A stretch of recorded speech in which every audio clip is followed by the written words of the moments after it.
Ahí está. En el chat, por favor, coloquen un puntito, o escriban presente, cualquier cosita, y así queda guardado en el chat y yo después paso la lista apenas terminemos la clase. Ahí viene llegando más gente, justo a la hora. Está bien, está bien. Demian, Ignacio, ya colocaron presente. Los demás, por favor, me pueden colocar así un puntito, así como yo. Eso, como la Constanza, muy bien.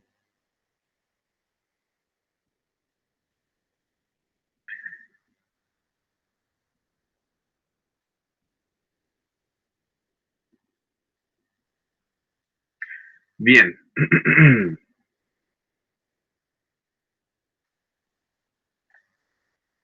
Vamos a empezar a presentar. Les cuento que puedo leer el chat mientras presento, ya que estamos aquí con toda la tecnología implementada.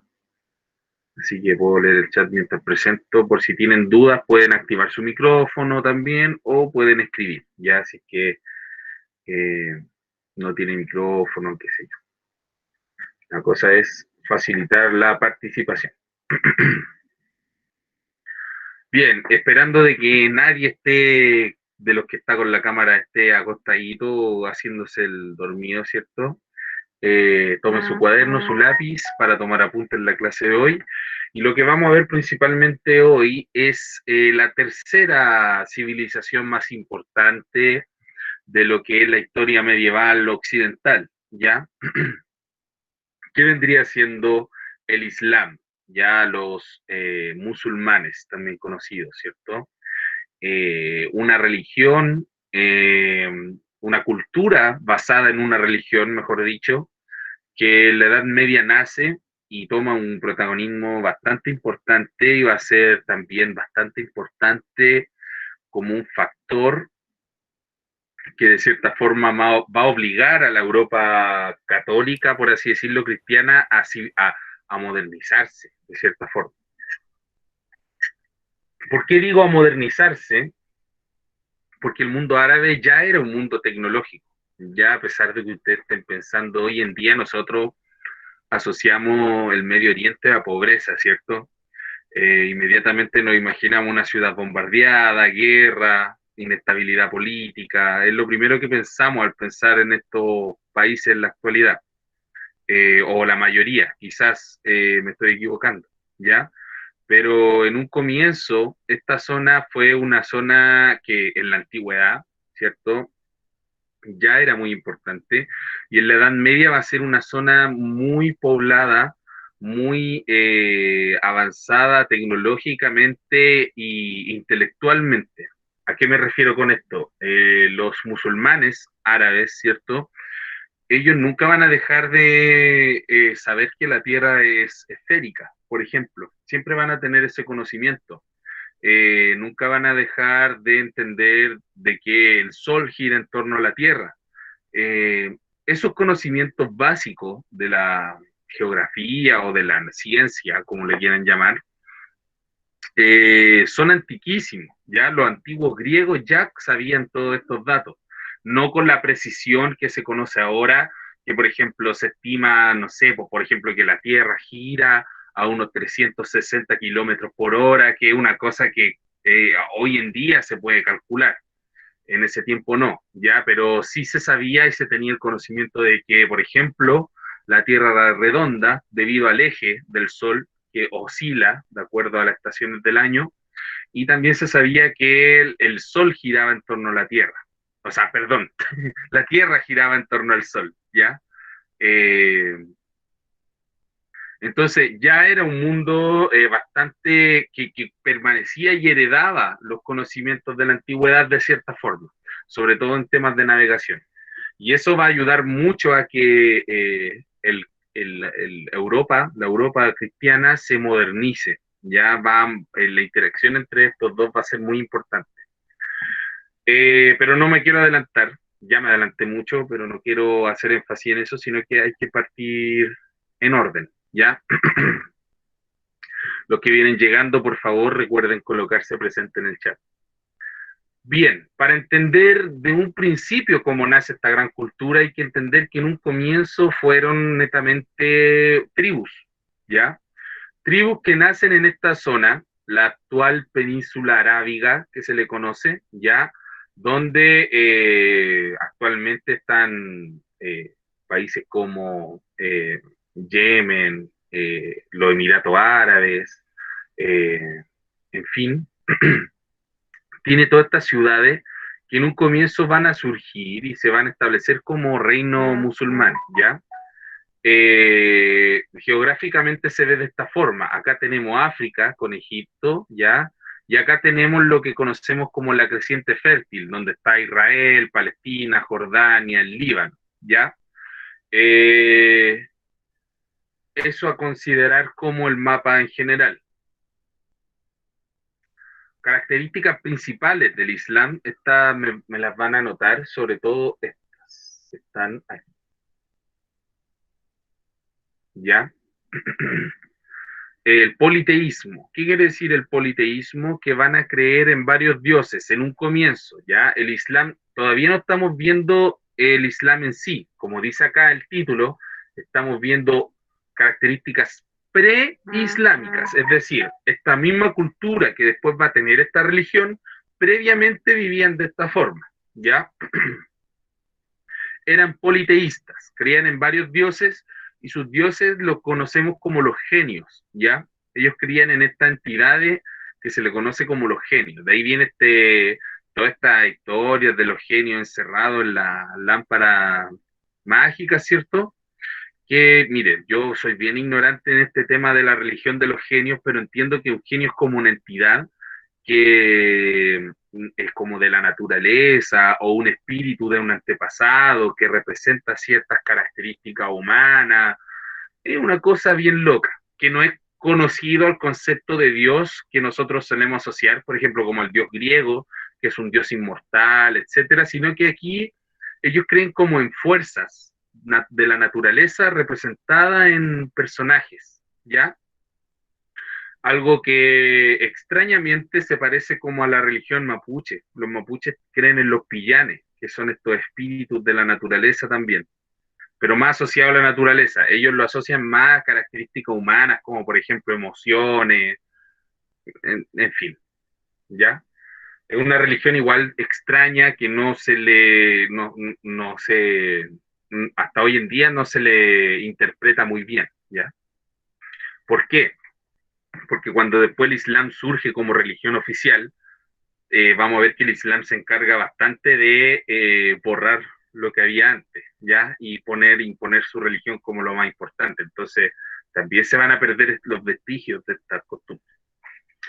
Eran tribus nómadas, es decir, grupos de entre 50 hasta 200 personas que viajaban constantemente a través del desierto, buscando recursos, animales, etcétera, para alimentarse. Comerciaban, ya algunos asaltaban, etcétera. La cosa es que se dedicaban a sobrevivir netamente, ¿ya?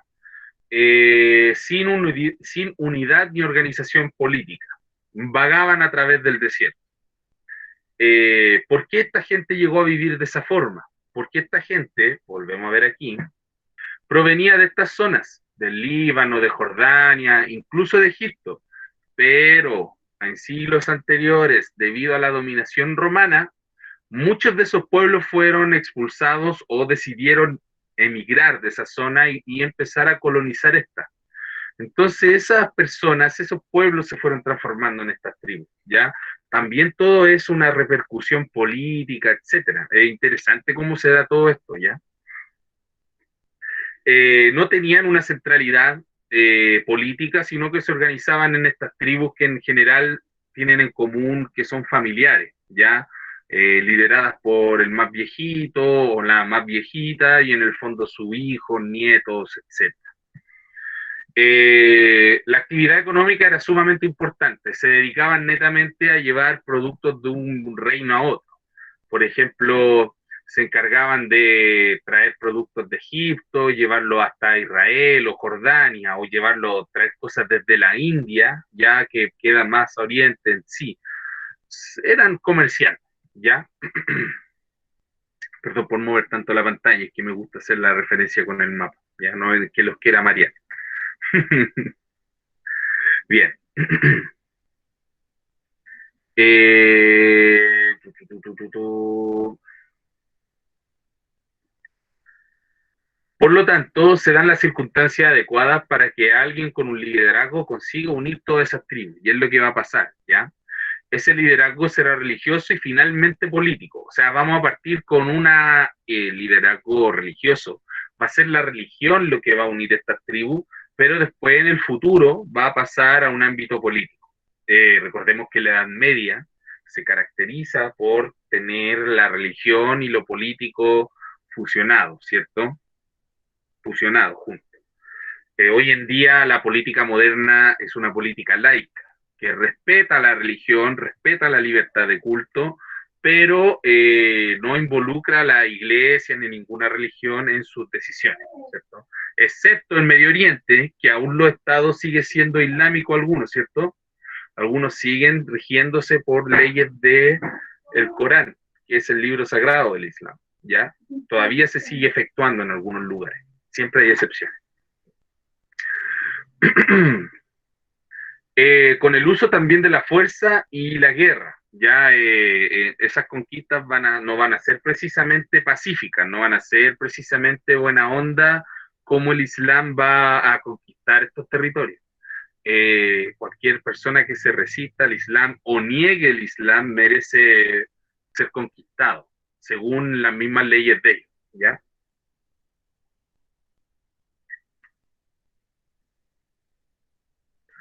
Ojo que hoy en día el Islam se ha modernizado igual. Hay ramas islámicas que son mucho más, por así decirlo, pacíficas, en el sentido de que comprenden y aceptan el culto a otras religiones. Ya no. Y también existen las ramas más exacerbadas y extremistas que son los fundamentalistas, donde nace justamente y donde permanece hoy en día estas acciones terroristas que a veces vemos en Europa, etcétera, son llevadas a cabo por los islamistas más radicales, los más extremistas. Vamos a ver por qué. Ya, de hecho, surge justamente en la Edad Media el motivo por el cual los radicales, musulmanes radicales de hoy en día, se basan para hacer todas estas horrorosidades, ¿cierto?, que ocurren a través de sus atentados, lamentablemente. Es muy lamentable que en el año 2020 la gente se siga matando entre sí por temas religiosos, ¿ya? La religión se supone que debería ser una instancia para enriquecer tu espíritu, no para odiar a una persona a pesar de que sea muy distinta culturalmente o religiosamente hablando. Es lamentable que ocurran estas cosas aún. Pareciera que algunas personas intelectualmente no han avanzado nada desde la Edad Media. Empecemos a hablar un poco del Islam, ¿ya? ¿Cómo surge? Eh, Dentro de lo que era esta administración, va a surgir una persona en particular, un personaje, un hombre, que va a ser Mahoma, ¿ya? ¿Quién es Mahoma? Mahoma va a ser un profeta, ¿ya? Y su genealogía, como dice aquí, va a ser muy importante. Porque punto uno, Mahoma decía descender del mismísimo Adán, ¿ya? El mismísimo Adán.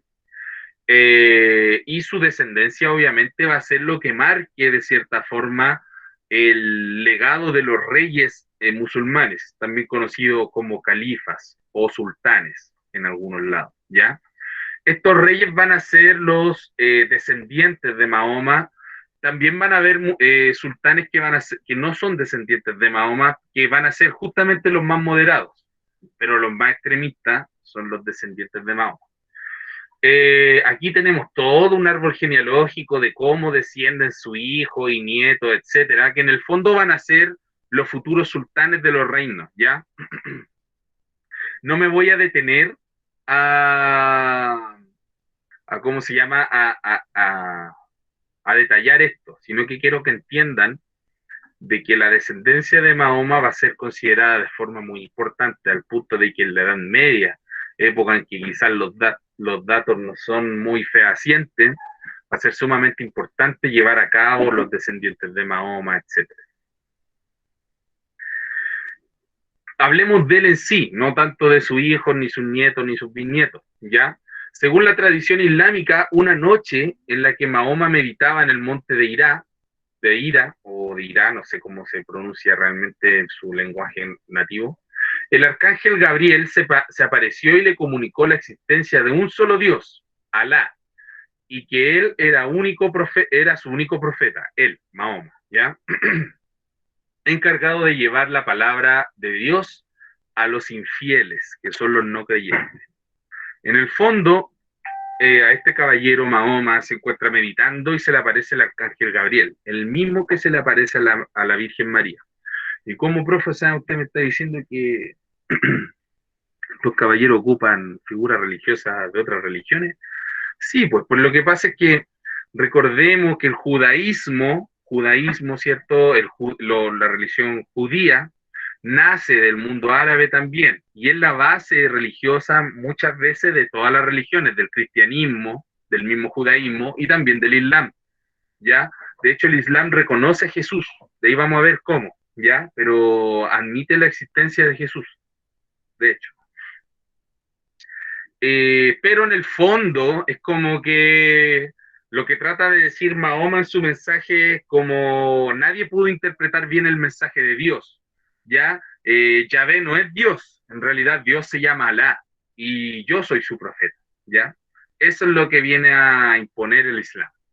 En el fondo el Islam dentro de estas religiones árabes de Medio Oriente, ¿cierto? Es la más nueva, ¿ya? Porque el judaísmo es antiquísimo, es milenario. El cristianismo proviene de la época, justamente como dice la palabra de Cristo, y esto surge durante los primeros siglos o previos a la Edad Media, ya en el año 200, 300, por ahí se va formando esto. Entonces, de las religiones que hemos visto hasta ahora, es la más nueva. Y como dice aquí, esta parte es muy importante, o sea, él es el profeta y tiene que enseñarle a los que no creen en Alá, ¿ya? El Islam de por sí, su principio fundamental es convertir a las otras personas, es decir, estar constantemente reclutando gente a su creencia. Por eso son expansionistas. Mahoma es el último profeta, el último descendiente de Adán, y aquí es como se basan en el fondo en el árbol genealógico, donde Mahoma comparte en el fondo con Jesús, ahí aparece Jesús como vemos acá, ¿ya? Adán, primer hombre, ¿cierto? Según la Biblia, según el Génesis, con sus descendientes, luego Abraham, que también aparece en la isla, Isaac, Jacob, que es en el fondo la parte judía, ¿ya? Después David, Salomón y finalmente Jesús, descendiente, ¿cierto? Por la parte cristiana, aparece Jesús ahí. Pero por acá de Abraham surge otra rama, donde está Ismael y Mahoma, que es el descendiente. Acá hay algo raro porque aquí se salta como 4 generaciones, pero no me voy a poner a criticar religiones, ¿ya? No vamos a entrar en ese tema.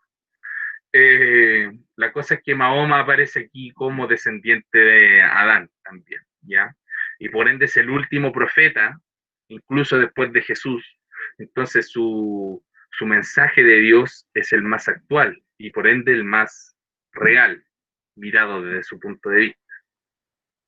O sea, Mahoma le van a preguntar, pero Mahoma y Cristo y Jesús, y Mahoma va a decir, sí, él también fue un profeta de Dios, pero se equivocó en su mensaje. Ese va a ser en el fondo cómo ellos van a ver a Jesús, ¿ya? Efectivamente sí, Jesús era un profeta de Dios, pero se equivocó al entregar su mensaje. Él tiene el verdadero mensaje.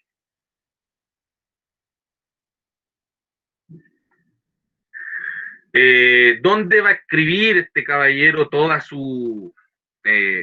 esta visión espiritual? En el Corán. ¿Ya? El Corán es la recopilación de los preceptos de Mahoma, es decir, todos sus pensamientos y visiones respecto a esta religión. No solo religiosas, sino también sociales, económicos y familiares, ya incluso jurídicos. Mahoma no solo se va a detener en lo religioso, sino que va a escribir también respecto a cómo debe ser una sociedad musulmana, cómo debe ser una economía musulmana, cómo debe ser una familia musulmana, y es por eso que el Corán hoy en día, incluso en los países donde son fuertemente islámicos, el Corán es considerado casi como la constitución de esos países, así de fuerte. Imagínense nuestra constitución fuera la Biblia, pero no puede ser porque en el fondo la Biblia es una recopilación de cuentos, ¿ya? Cuentos me refiero a relatos, historias, no podríamos ocuparlo. En cambio, el Corán justamente tiene escrito explícitamente como leyes, lo que tú debes hacer, lo que no puedes hacer, y son súper rigurosos y controladores en el sentido de tu diario vivir. Es decir, dentro del Islam hay alimentos que no se te permite comer, hay ciertas horas específicas en las cuales tú debes orar, hay lugares incluso a los cuales tú debes mirar para orar, ya no, a cierta hora, ahí vamos a ir viendo estas tradiciones poco a poco, ¿ya? Lo que quiero que entiendan es que es una religión que abarca todo el sentido social, todo el sentido de tu vida en general, ¿ya? Dice todo lo que debes hacer y lo que no debes hacer. Recordemos que en cambio el cristianismo reconoce que Dios entrega al hombre el libre albedrío. ¿Se acuerdan? Y el libre albedrío es la oportunidad del hombre libre de decidir qué hacer, si portarse bien o portarse mal, dicho coloquialmente. Si uno se porta mal, termina para abajo, ¿cierto? Si uno se porta bien, se va hacia arriba con San Pedro, los angelitos y todo eso.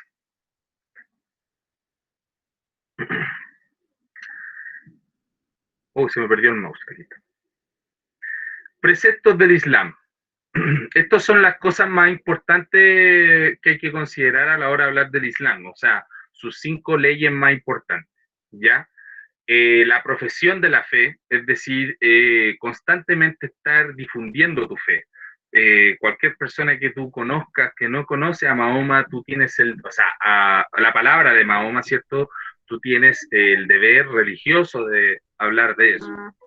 Es como lo que hacen algunas iglesias protestantes, como lo que hacen los evangélicos, ¿cierto? Que es tocar tu puerta para llegar a hablar de Dios, lo que hacen los mormones también, llegar a tu puerta para hablar de Dios. También van a tener esto, el Islam por su parte.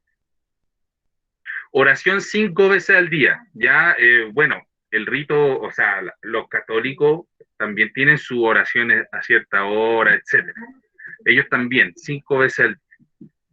La peregrinación a la Meca va a ser un elemento sumamente importante para la época. Esto quiere decir que, ahí vamos a ver históricamente qué es la Meca, ¿ya? Pero es un santuario, para que se hagan una idea, donde hay una caja negra en la mitad, y por lo menos una vez en la vida, tú como musulmán tienes la obligación, una vez en la vida al menos, peregrinar a la Meca, ¿ya? La limosna va a ser muy importante, la cooperación entre sí, ¿ya? Los musulmanes tienen el deber de apoyarse económicamente entre sí, es decir, si un miembro de la comunidad está pasando por un mal momento económico, etcétera, yo tengo el deber de ayudarle con alimentos, con dinero, etcétera. De esa forma se mantienen y se protegen entre sí. Recordemos que tienen una tradición de comerciantes, provienen de tribus comerciantes, entonces por eso es que el tema de la supervivencia y del bienestar es tan importante, ¿ya? Y el ayuno en el Ramadán. Hay un mes donde se le deben ayunar, no creo que signifique que no coman en todo un mes, sino que deben comer ciertas cosas y a cierta hora y debe ser muy poquito, sin permitirse lujos ni nada de eso, ¿ya? Eh, Otro aspecto importante es la lengua del Islam, el actual árabe, que se habla en todo Medio Oriente, ¿cierto? Yo no sé hablar árabe, ni pronunciarlo, ni su... Pero es eso, vale la pena presentarlo como uno de los idiomas más... hay mucha población que habla árabe, ¿ya? A pesar de que a nosotros no nos toca porque vivimos en América, el idioma principal es español, luego el inglés, el portugués, no estamos acostumbrados a estos idiomas, ¿ya? pero son idiomas muy comunes y mucha gente habla estos idiomas. De hecho, les tengo un dato. Actualmente en el mundo, la religión que tiene más creyentes, más adeptos, por así decirlo, es la religión musulmana.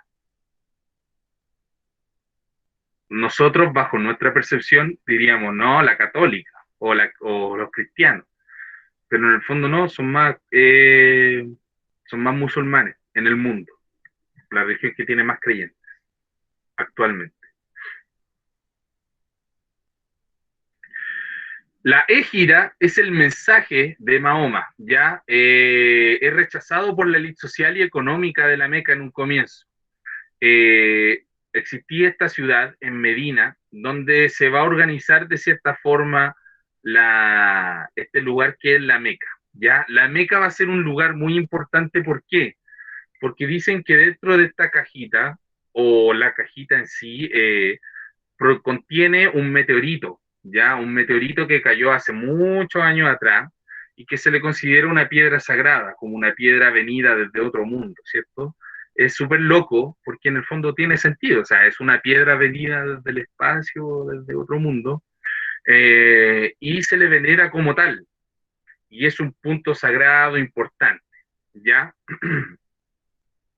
El problema va a ser que Mahoma en un comienzo no va a ser muy aceptado, ya él va a empezar a llegar aquí a esta ciudad de la Meca, va a empezar a hablar con las personas, profesar su religión, Alá, ¿cierto? Todo bien. Y a la élite social de ese entonces, a los mercaderes más importantes, la competencia de Mahoma, no le va a gustar esto. Oye, el Mahoma se está robando a todos le creen, todos lo siguen, ¿qué onda ese caballero? Echémoslo,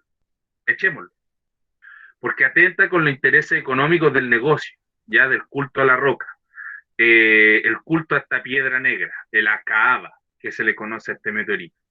Entonces lo van a echar a Mahoma y va a ser expulsado. Amenazado en la Meca en el 622, sale de la ciudad con destino a Medina, ¿ya? O sea, en el 622 después de Cristo.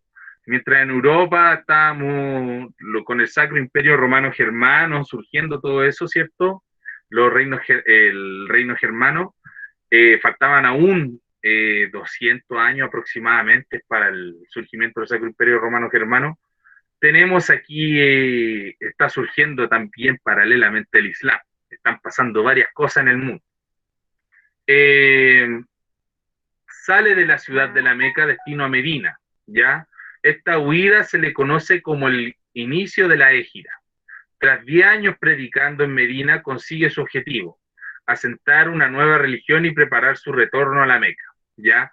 En el fondo lo que Mahoma decía es que esa piedra debía ser adorada porque en el fondo es como la representación de, de un pedazo de Dios, es lo que ellos consideraban, como un pedazo del poder de Dios o algunas incluso comentan que se consideraría metafóricamente como parte o un elemento de los ángeles, del mismo ángel Gabriel. Recordemos, y se me olvidó presentar ese detalle, pero cuando el ángel Gabriel se presenta ante Mahoma, él lo ve cubierto de fuego, ya él ve una persona con alas, cubierto de fuego, brillante, que se le aparece en el monte y le explica toda esta situación. Y recordemos que los meteoritos efectivamente caen desde esta forma. Recordemos que Jesús nace, mejor dicho, nace durante cuando cae una estrella fugaz. Pareciera que esta idea del cometa que cae a la Tierra lo asocian mucho y vendría justamente desde esta piedra en Medina, donde parecería que surgen todas estas ideas religiosa, ¿ya? Es para que hagamos de dónde sacan todas estas referencias religiosas las religiones, pues ya justamente viene desde este punto. Entonces este caballero que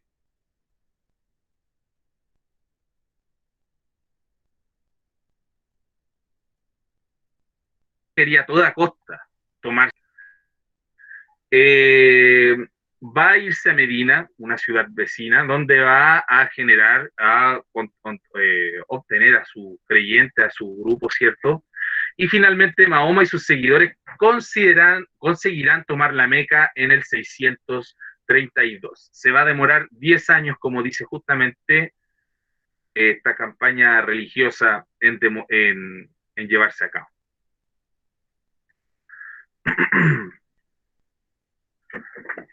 Mahoma va a tener su familia, va a ser sumamente importante el tema de la familia porque ya lo dijimos al principio de la clase. De su descendencia van a venir todos los musulmanes nobles, ¿cierto? Los que tienen la capacidad de gobernar. Es decir, los descendientes de Mahoma van a ser los aptos para gobernar los reinos musulmanes.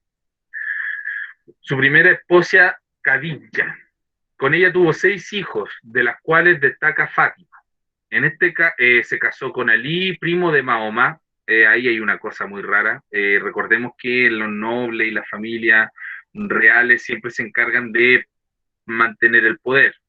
Ya en la Edad Media, no solo en los musulmanes, sino que también en la Europa cristiana, también se va a llevar a cabo que el matrimonio entre primos, lejanos y no tan lejanos también. ¿Ya? Eh, de hecho, en algunos casos se va a hablar netamente de incesto, matrimonio entre hermanos, etcétera. Sus descendientes serán los chiitas,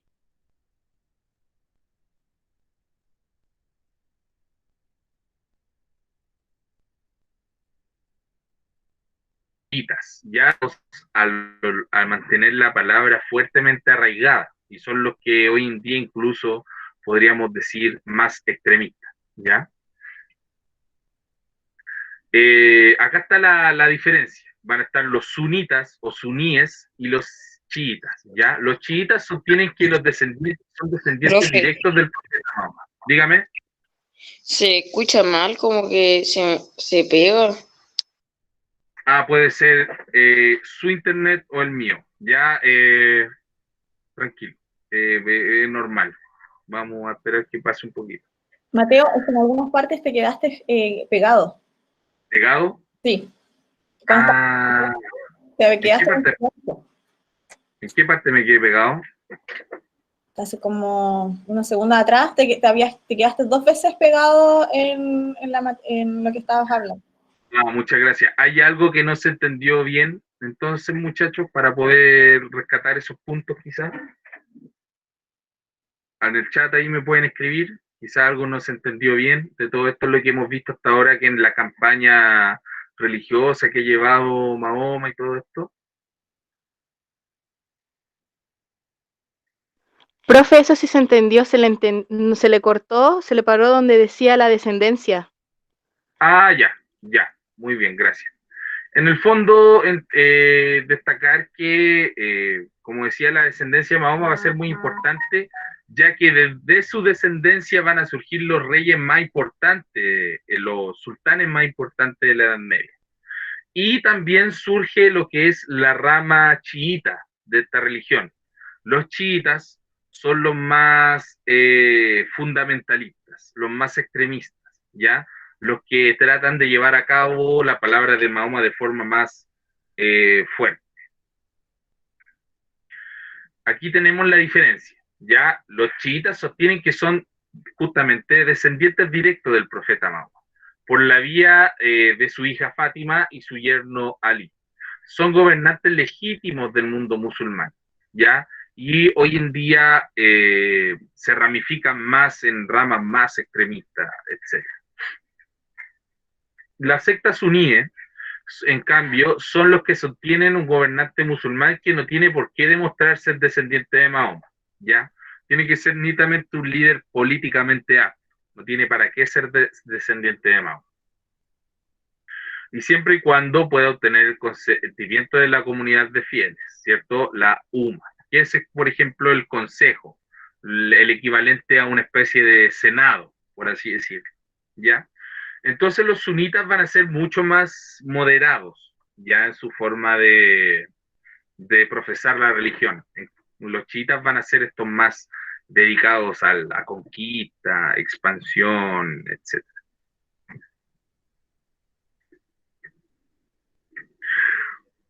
Mahoma va a morir, ya va a morir en el 632, justamente después de la conquista de la Meca, ya logra su objetivo y muere, y obviamente porque era mortal, ¿ya? Y hay que considerar ciertas formas. Se abre un periodo conocido como los califas ortodoxos, ya porque en el fondo va a empezar a expandirse la religión, llegando incluso a mezclarse con el reino bizantino. Ya lo vamos a ver, lo vimos en la clase anterior incluso, cómo los musulmanes empiezan a avanzar a estos territorios. Van a ser 4 y todos ellos tienen una vinculación familiar con Mahoma. Se trata de un breve periodo de expansión, pero también de división interna, porque en el fondo aquí van a surgir los sunitas y los chiitas.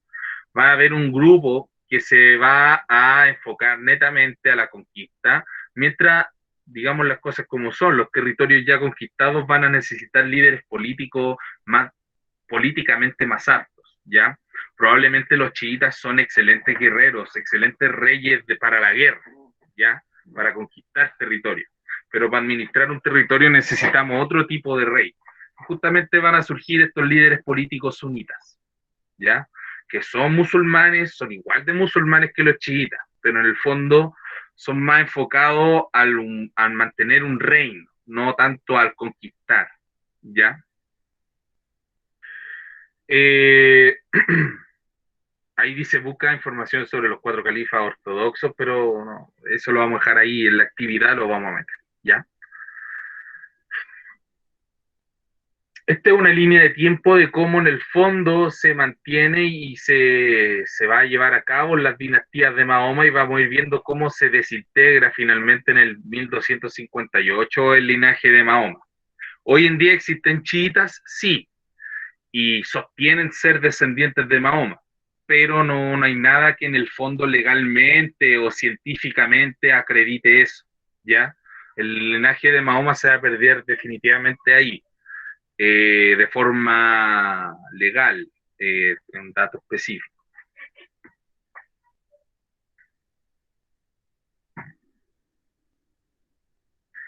Acá vamos a ver cómo se expande el Islam. La primera etapa va a ser la etapa que está en color lila, ¿cierto? Donde dice Medina y la Meca, ¿ya?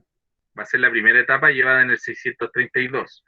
Y en el 632 al 634, es decir, en apenas 2 años, se va a expandir por todo lo que es el mundo árabe prácticamente y Medio Oriente,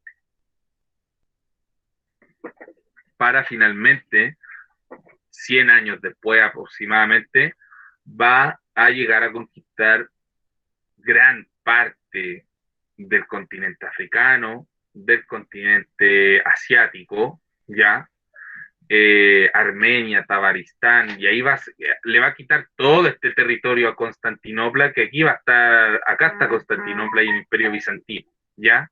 Pero todo esto antiguamente era parte de ellos, esto también, todo eso se lo va a quitar, todas estas colonias que habían en la costa de África también se lo va a quitar el Imperio Bizantino, y también le va a quitar Gibraltar, que también era una colonia bizantina. Van a avanzar incluso por Europa hasta España, van a abordar toda España, y aquí se van a encontrar en Narbona, ¿con quién? ¿Con quién se van a encontrar en Narbona? Los pilla, y los dejo pilla. Veamos acá, reino de los francos, reino de los lombardos. ¿Con quién se irá a encontrar? ¿Quién va a frenar a los musulmanes ahí? Don Carlomagno, pues, caballeros. Don Carlomagno. Entonces, por eso ahí después se vuelve famoso en toda Europa y va a generar, a fundar el Sacro Imperio Romano Germano. Y ahí van a ser enemigos durante toda la Edad Media, incluso las cruzadas, que va a ser la próxima clase que vamos a ver la semana que viene.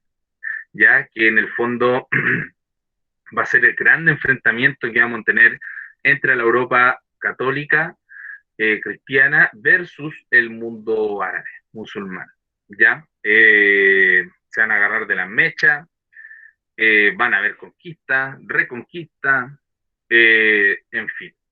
En el fondo quiero que entiendan cómo a lo largo, o mejor dicho, en lo corto que son 100 años dentro de la historia universal, el Islam se expandió como la mala hiedra, como dice el dicho, ¿cierto? Rápidamente tomó grandes territorios porque en el fondo conquistaba a través de la cultura. Era súper raro porque llegaba a través de la religión, profesaban la religión, convencían a la gente y cuando daban el golpe político la mayoría del pueblo ya era musulmán. Entonces era muy fácil, se expandía rápidamente, evangelizaba rápidamente todos los territorios. Mientras que en la Europa cristiana estábamos encerraditos en los feudos, ¿cierto? Detrás de los muros, ahí escondiditos, que nada pasara, tranquilito, en cuarentena estábamos. Eso va a pasar, ¿ya? El periodo de gran expansión se le conoce como el Imperio Omeya. Ya tras la muerte de Alí, el último califa ortodoxo, la familia Omeya se hace con el poder religioso y político. Entre el 661 y el 750, esta dinastía será los encargados de expandir el Islam. Se va a llevar a cabo la más grande expansión, ¿cierto? Desde Irán hasta la península ibérica. ¿Cuál es la península ibérica? Esta, muchachos, donde está España. Los musulmanes van a permanecer aproximadamente hasta el 1200 en la península ibérica. Los españoles y castellanos, ayudados en general, van a ir haciendo retroceder poco a poco a los musulmanes, ¿ya? Hasta Zaragoza, luego hasta Toledo, Sevilla, Andalucía, Gibraltar, etcétera, hasta finalmente expulsarlos, ¿ya? Los españoles van a lograr expulsar a los musulmanes en un momento, pero mucho después, o sea, van a pasar aproximadamente 700 años de dominio musulmán en España. Es por eso que España, dentro de lo que es Europa, es un país tan distinto. Es por eso que España tiene rasgos físicos más árabes respecto al resto de Europa. Por eso que en España nace el flamenco, que es una mezcla entre la música árabe y la música europea. Ya la guitarra, todo eso es parte del mundo árabe. En español también hay palabras muy parecidas al árabe. Almacén, alfombra, almohada y otras, ¿ya? Pero todas esas que empiezan con al, por lo general, son palabras de origen árabe, que permanecen como herencia en la cultura castellana española, que justamente después, en la época de la colonia, nosotros heredamos, ¿ya? Para que tengan esa idea, muchachines.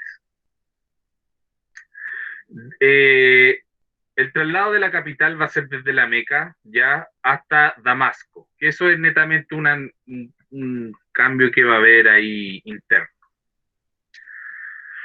Acá tenemos nuevamente un mapa de cómo se expande, ¿cierto? Medina como el centro de donde nacen todas las flechitas, y desde ahí se va a ir expandiendo, campañas por acá, campañas por allá, etcétera.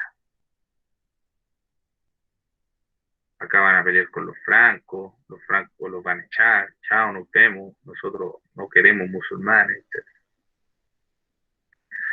Capitales del Islam. Los primeros, aquí tenemos, la primera etapa va a ser la Meca, con Mahoma, ¿cierto? Y los primeros califas, luego va a ser, durante el califato Omeya, Damasco, y finalmente en Bagdad, ya actual Irak, el califato Abbasí, que es la etapa final del Islam, o sea, final de la Edad Media, digamos.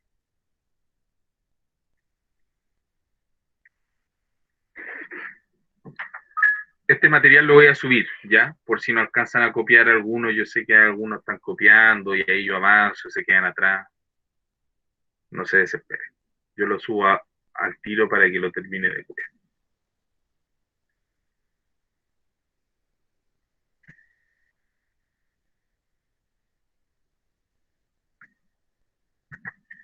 ¿Dudas hasta acá? ¿Preguntas? Muy bien. El final del Omeya y el inicio del califato Abbasí va a ser marcado porque los descendientes de Abbas, el tío del profeta considerado Omeya, traidores del Islam, ¿ya? Va a hacer que haya un quiebre interno, ¿ya? Los Omeya, familia de origen árabe, solo consideraban musulmanes puros aquellos convertidos en la tercera generación. En el fondo, hasta aquí se cierra la pureza del Islam, ¿ya? Y aquí se ponen tontitos entre ellos mismos, ¿ya? Porque en el fondo, ¿para qué hacen eso? Se empiezan a dividir entre ellos mismos.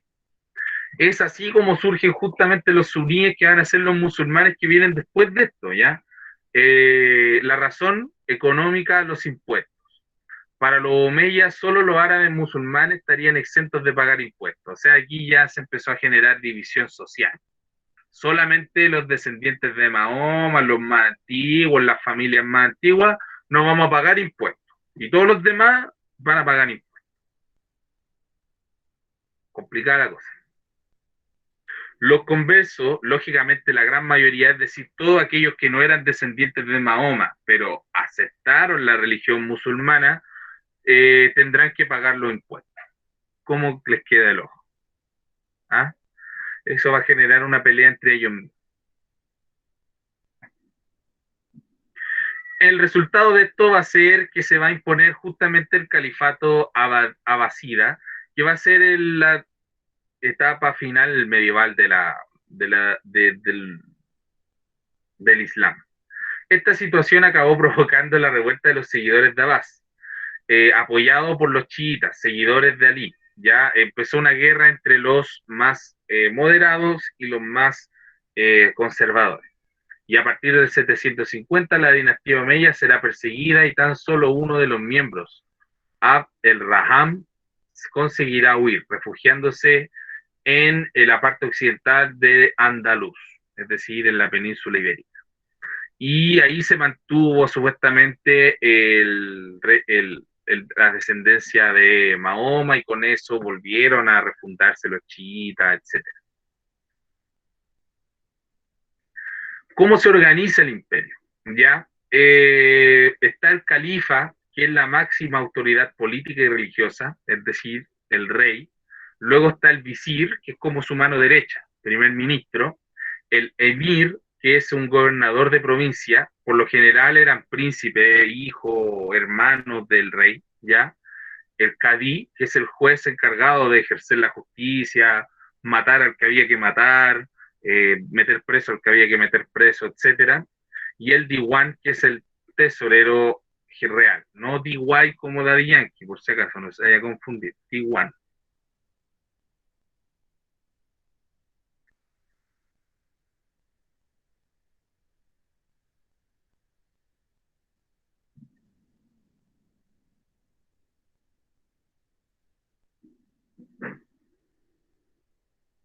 El emir gobernaba lo que se le conoce como el emirato.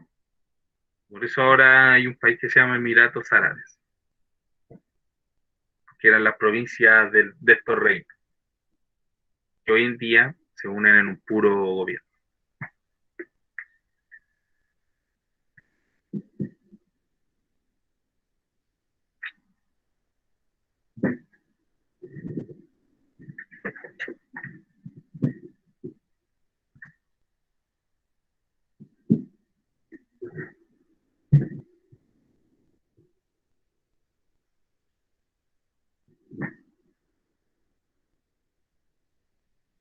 Ya.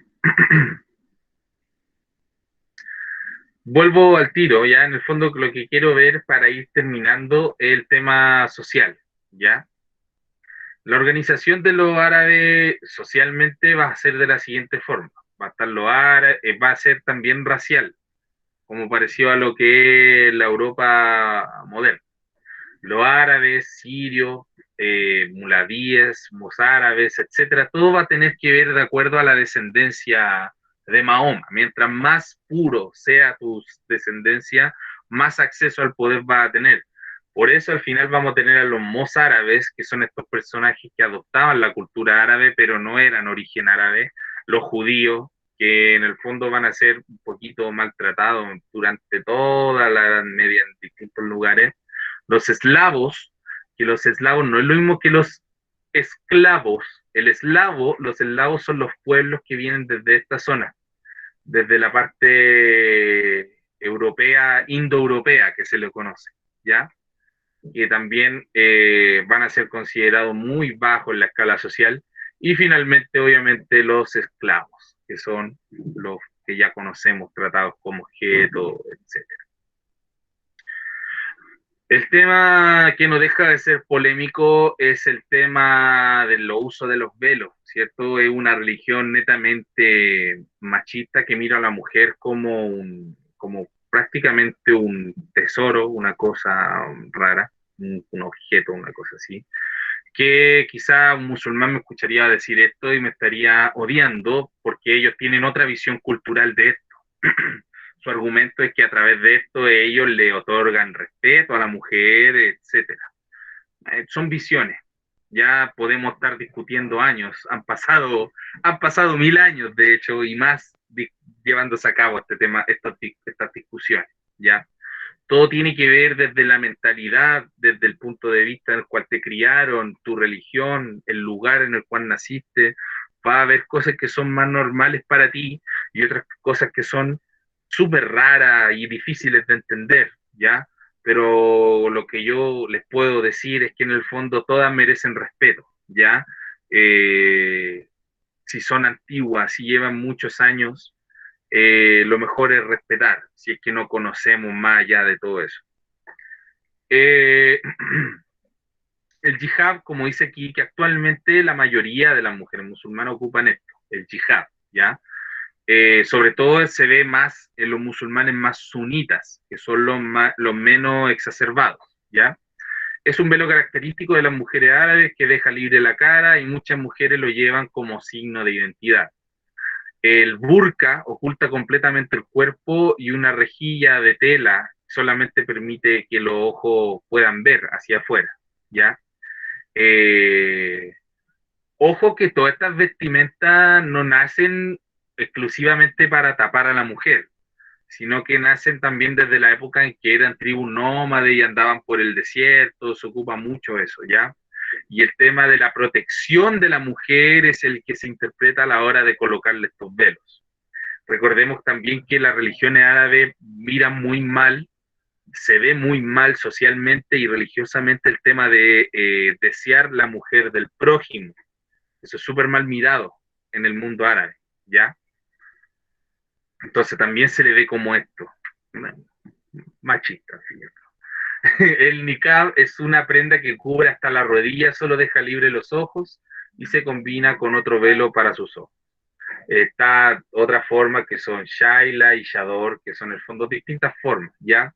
En algunos lugares, dependiendo de las leyes de esos lugares, dependiendo de la tendencia religiosa, se les permite usar a la mujer uno u otro, pero lo que tienen en común es que todas las mujeres musulmanas tienen su pelo y sus hombros cubiertos, ¿ya? Por lo menos, lo mínimo. De hecho, si usted tiene algún día la oportunidad de viajar a algún lugar musulmán, islam, ¿cierto? Y entra a un templo musulmán por conocer, ¿cierto? Porque uno tiene el derecho a conocer.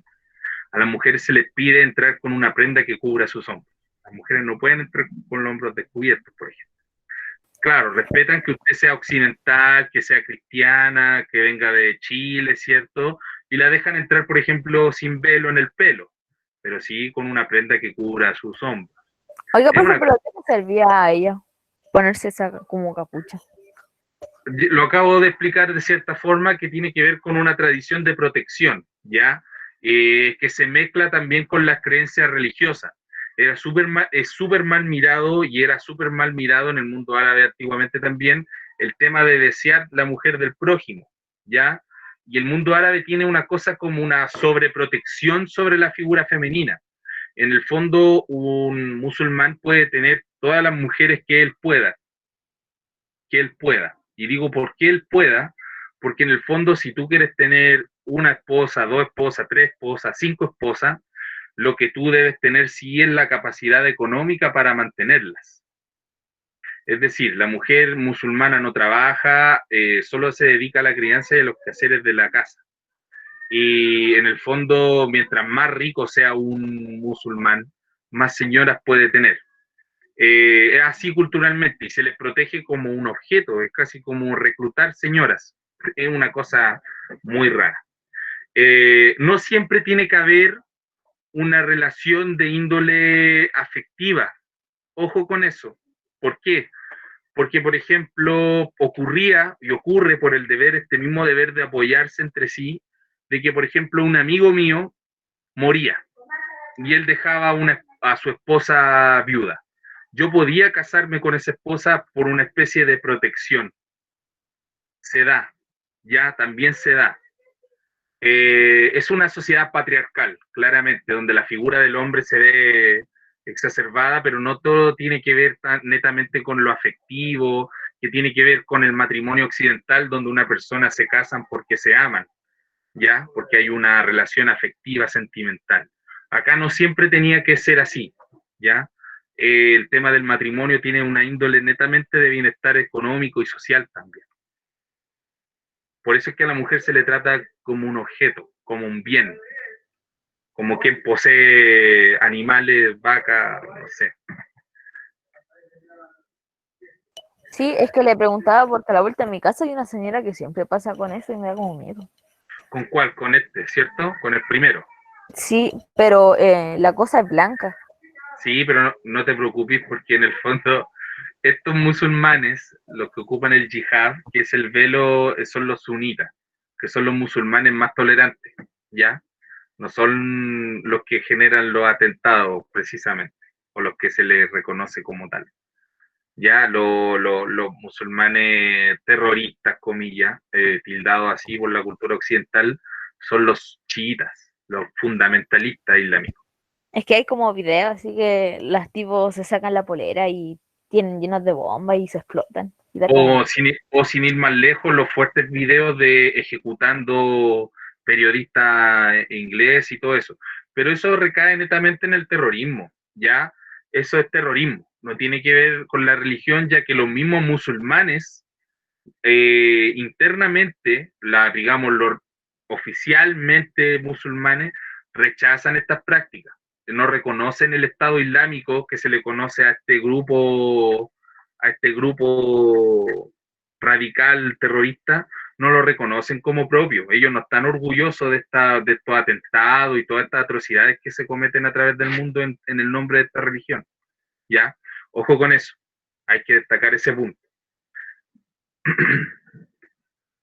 Bueno, aportes de la civilización musulmana, y con esto terminamos porque estamos medio pasaditos. Inventos técnicos para la navegación, ya los barcos muy modernos, la matemática, como mencionábamos al principio, la astronomía. Ellos van a ser creadores del astrolabio, que es un mapa astral donde yo puedo navegar a través del mar viendo las estrellas. La medicina y el arte también van a ser grandes aportes en ese tema. Están todos mis perros atrás. Un ejemplo de las matemáticas, por ejemplo, va a ser que los principios básicos de la aritmética, la geometría, el álgebra, la matemática moderna, en el fondo que nosotros ocupamos, por eso los números son números árabes, ¿ya? Son los números que ocupamos en la matemática moderna, se basa netamente en los conocimientos árabes, ¿ya? La arquitectura, la decoración clásica árabe, musulmana, la podemos ver ahí presente. Vamos a hacer un énfasis en la próxima clase antes de hablar de cruzada, ¿ya? Para no dejar esto tan así a la ligera. Bien, jóvenes. ¿Dudas, preguntas, sugerencias? Profe, en 2 minutos más tenemos la siguiente clase. Ya, entonces lo dejamos hasta acá. Puede retirarse. Ya, adiós, hasta luego.